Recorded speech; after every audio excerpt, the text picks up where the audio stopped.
অলৌকিকতা ও গভীর ভক্তির মোড়কে ঢাকা এক ঐতিহাসিক স্থাপনার নাম হোসেনি দালান। সপ্তদশ শতাব্দীর মাঝামাঝি যখন বাংলার মসনদে আসীন মুঘল সম্রাট শাহজাহানের পুত্র শাহ সুজা, তখন তার নৌসেনাপতি সৈয়দ মীর মুরাদ এই পবিত্র ইমারতটি নির্মাণ করেন।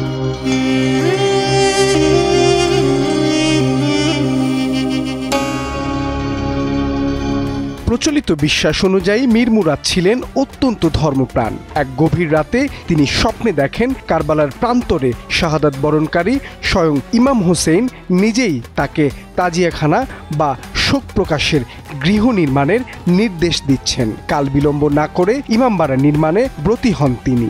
সেই স্বপ্নজাত ইমারতই কালক্রমে হোসেনি দালান নামে বিশ্বজুড়ে পরিচিতি লাভ করে। শুরুতে এটি হয়তো সাদামাটায় স্থাপনা ছিল, কিন্তু সময়ের সঙ্গে সঙ্গে এর কলেবর, স্থাপত্য শৈলী এবং গুরুত্ব বহু গুণে বৃদ্ধি পেয়েছে। 1897 সালের প্রলয়ঙ্কারী ভূমিকম্পে ভবনটি মারাত্মকভাবে ক্ষতিগ্রস্ত হলে ঢাকার তৎকালীন নবাব খাজা আহসানুল্লাহ এর সংস্কার ও পুনর্নির্মাণের দায়িত্ব গ্রহণ করেন। বর্তমানে সেই রূপটি দাঁড়িয়ে আছে।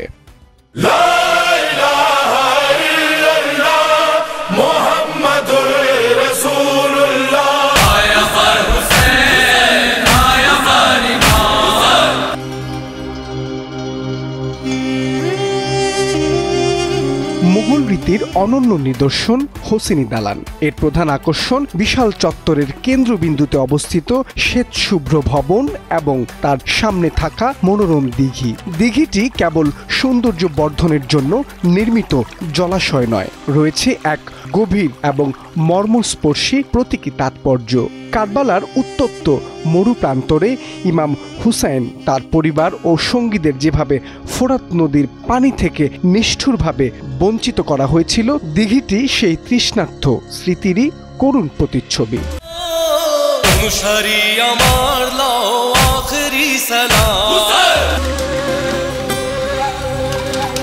মূল ভবনটির সাদা দেওয়ালের ওপরে নীল রঙের সূক্ষ্ম কারুকাজ এক ধরনের পবিত্র ও শান্তিদায়ক আবহ তৈরি করে, যা স্থানটির ভাব গাম্ভীর্যকে আরও বাড়িয়ে তোলে।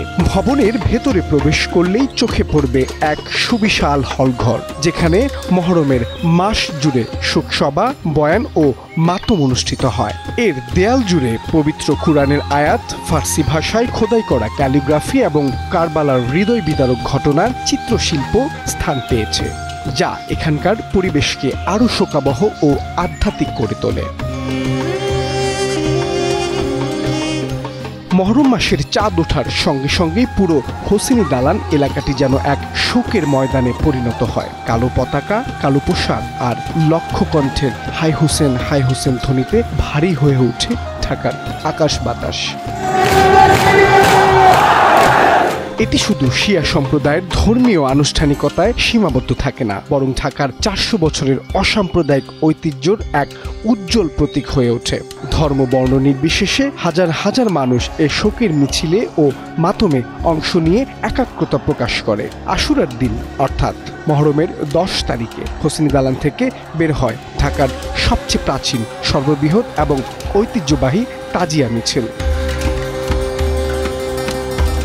অর্ধযুগেরও বেশি সময় হোসেনি দালানে আলোকসজ্জার কাজ করেন তিনি। জানালেন অলৌকিক এক অভিজ্ঞতার গল্প। আমি যবে এটা পুরানা বিল্ডিং ছিল, ও সময় আমি অনেক লাইট এখানে লাগাইতাম। ও সময় দেখতাম সাদা পাখি পুইরা এত বড় দাড়ি, বুঝছেন, আয়া দাঁড়া থাকতো। আর আমারে করতো 9 তারিখে আসলে যেদিনকে রাইট 9 তারিখে, তোকে তুই লাইট খুলবি না, তোর লাইট খুললে তোরে তোর অসুবিধা হবে। হুসাইন প্রেমিকরা এখানে শুধু চোখের পানি ফেলেন না, হৃদয়ের রক্ত ঢেলে দেন প্রেমের নজরানা হিসেবে। মহরমের 10 দিন মাতম আর বুক ফাটা আর্তনাদে হোসেনি দালান পরিণত হয় এক শোক মঞ্চে। এ কান্না শুধু শোক নয়, এটি প্রতিবাদেরও ভাষা। প্রতি বছর আশুরার দিনে হোসেনি দালানে জড়ো হন হাজারো মানুষ। তারা জানেন হুসাইন কেবল অতীত ইতিহাস নয়, তিনি এই সময়েরও প্রেরণা। ইসলামকে পুনরুজ্জীবিত করেছে ইমাম হুসাইন আলাইহিস সালাম। ইমাম হুসাইন আলাইহিস সালাম কোরআনে উল্লেখিত উলাল আমরের দায়িত্ব পালন করতে গিয়ে তিনি ইসলামকে পুনরুজ্জীবিত করেছেন এবং ইমাম হুসেনের সেই ধারাবাহিকতার কারণে, সেই শহীদ আত্মত্যাগের কারণে আজকে ইসলাম পুনরুজ্জীবিত।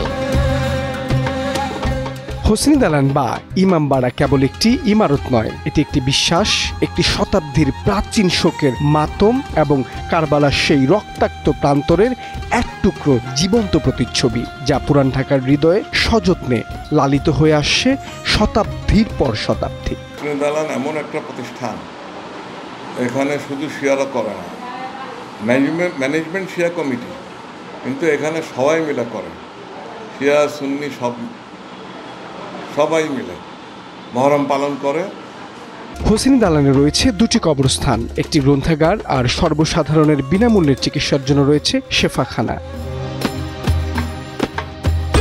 কারবালার সেই অসম যুদ্ধের স্মরণে নির্মিত ইমাম হুসাইনের সমাধির প্রতিকৃতি তাজিয়া, ইমামের বিশ্বস্ত ঘোড়া দুলদুলের প্রতীক, যুদ্ধের নানা স্মারক ও পতাকা নিয়ে এ বিশাল মিছিল যখন ঢাকার রাজপথে নামে, তখন এক অভূতপূর্ব হৃদয় বিদারক দৃশ্যের অবতারণা হয়। পুরান ঢাকার বুকে দাঁড়িয়ে থাকা এই হোসেনি দালান শুধু একটি ইমারত নয়, এটি শিয়া সম্প্রদায়ের ভক্তি, শোকার, আত্মত্যাগের এক জীবন্ত ইতিহাস।